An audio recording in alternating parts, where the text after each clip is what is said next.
The assault on traditional marriage in our culture in the last several years has been relentless, even though marriage has been well described as the dream that will not die. That's because it is God's idea. When we drift from Jesus' very explicit, simple teachings about how to live life, we get into deep trouble. Look at the marriage laws. Jesus thought so much of marriage that he described his own relationship to the church as a form of marriage. Christians are the bride of Christ. That's how important God thinks marriage is. And yet we take marriage and we say that we don't need a bride anymore. And by the way, we're going to use the law to impose that understanding on everybody. See, that's what's so scary about this drift away from Christian values. 20 years ago, many states held referendums on marriage, being defined as being between one man and one woman. Even in many liberal states, traditional marriage was upheld by the people. But activist judges overturned these measures.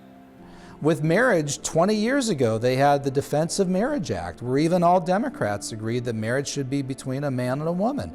Hillary Clinton believed that, Bill Clinton believed it, Barack Obama believed it. Now they're at the point where if you don't believe that marriage can be between a man and a man or a woman and a woman, well then again, you're a hater. In 2008, you had Barack Obama and Hillary Clinton running for the Democratic nomination. Barack Obama ultimately wins that election. Well, he wins that election for president. That same year, 2008, is when California, certainly not a bastion of conservatism, passes Proposition 8, defining marriage between a man and a woman.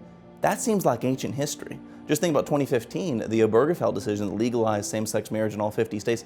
That seems like ancient history. In that case, the Supreme Court took the liberty of redefining marriage itself in a narrow 5-4 decision.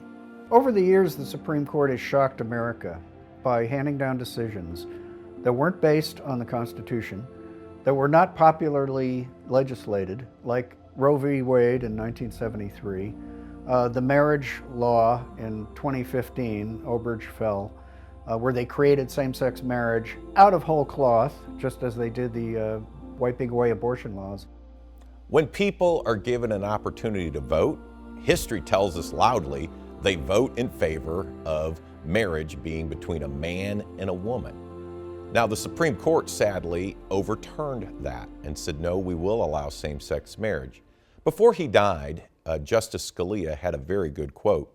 He said, why should 5 out of 9 lawyers, referring to himself and the other members of the court, decide these important issues for the nation?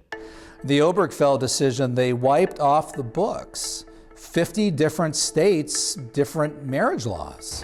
One fell swoop, and they did that with a bare majority of, Anthony Kennedy, joined by the liberals on the Supreme Court.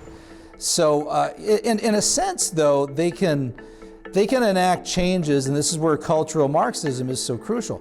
As long as they can get enough people in the culture to agree with them on something, and they can get the cultural forces in motion through the zeitgeist or wherever else, you don't need legislative change for a guy to call himself a girl, right? That's a simple change in the culture and the way people think. At the time, the Obama administration even celebrated the decision by lighting up the White House with the rainbow colors. Some historians like Dr. Paul Kanger of Grove City College have drawn the connection to the Marxist goal to take down the family. As Marx and Engels famously said in the Communist Manifesto, one of their goals was the abolition of the family. I mean, there's nothing more biblical than the family. And so, that is something that they had to take apart. And really what's happening today is this war in the family that you're seeing today, and the redefinition of marriage, redefinition of family, that is stuff that the cultural Marxists have sought to do for many, many years.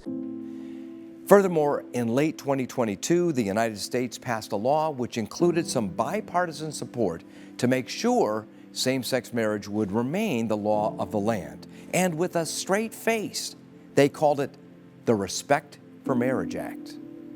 The badly misnamed Respect for Marriage Act disrespects the American people and threatens the fundamental freedoms of its citizens.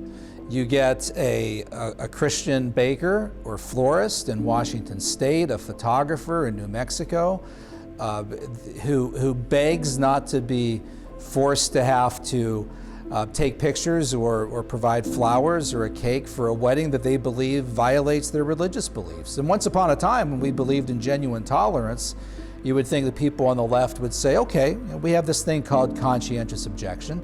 If your religion tells you that you can't support a same-sex ceremony, it's okay. You don't have to be forced to make a cake. We're not going to shut you down or fine you or throw you in jail for not making a cake. A teacher in Chicago public school told me he was told it is not enough for you to simply tolerate same-sex marriage. If you don't celebrate it, you could lose your job. Well, that's a line he can't cross as a Christian. It's one thing to tolerate it over here, but he cannot celebrate that which God has condemned. A lot of these LGBT attacks where they want people, you have to believe like we believe, that's not the way America works. There's plenty of room for people to have different beliefs, and people need to be able to follow their conscience and their religious faith. And the idea that everybody has to believe whatever the government says is not the answer. So that's why we have a free exercise clause. Having that restored with a lot of this sort of woke culture or this cancel culture or this we're going to bully you culture, really important to have free speech protection and free exercise of religion protection so people can really live free, no matter who is in control of the local government, the state government, or the federal government. This sort of sexual anarchy might be expected in an unbelieving world, but tragically, this lawlessness is also beginning to infect the church. One of the issues that's really affecting the church is homosexuality and gay marriages, and now that the Supreme Court has legalized gay marriages in the 50 states, more and more of us are encountering couples that may be raising children. They're part of that lifestyle, and you see gay churches, and these are churches within their reading of the Bible. They would argue that the Bible affirms gay marriages, and that's contrary to the way Christianity has seen homosexuality for over 2,000 years. Our culture is moving at warp speed, and pastors and Christian leaders that kind of want to ignore this issue or pretend like it's not happening, they are in danger of being swept over because the moral revolution is moving at warp speed, and we have to stand for the values that the Bible is clear about. The Bible's not clear about every single issue that we face, but there are some issues, such as the issue of marriage and sexuality, where there's a "Thus saith the Lord." There's a chapter and verse, and if we're not teaching that from our pulpits, our people in our congregations will hear it, but they'll hear it from the media, they'll hear it from Hollywood, but if they're not hearing from the pulpit, they're not going to be hearing what God believes about these issues, where, again, I think the Bible speaks clearly. Tragically, the assault on marriage and the family is gaining momentum by the year, even though study after study shows that children thrive better with a father and a mother, and that fatherlessness is a human disaster. Critics note that the same-sex marriage decision of the Supreme Court in 2015 has put the country on a dangerous trajectory. The Obergefell decision in May 2015, the way the transgender movement has taken off since then, that's been really shocking. It was as if the radical left understood that once they were able to establish in principle and get the Supreme Court's backing, that they could redefine something as basic as marriage. It was just a matter of time before they said, why can't we redefine our own gender as well? And that's what happens when you smash the absolutes, when you break the absolutes, when you take the idea of one man, one woman in marriage, and you break it, and you say we can now redefine it however we want. When you take the idea that God created them, He created them male and female, and you smash that concept. Dostoevsky said, when God does not exist, everything is permissible. And that's exactly what they're doing.